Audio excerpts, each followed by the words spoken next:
This tutorial will give you an overview of how to use the VoiceSpin Agent panel. On the main screen, navigate to the Agent panel.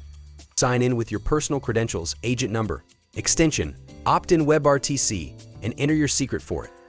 Now your agent panel is active in idle mode. You can start a call right away.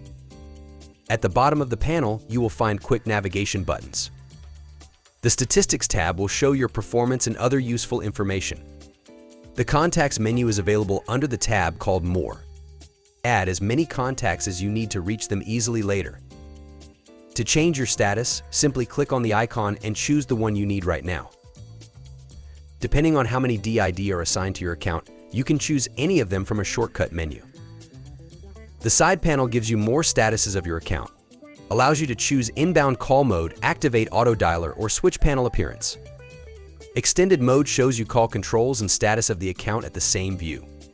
View mode can be switched at any time. For more information or if you need help using the agent panel, please contact our support team.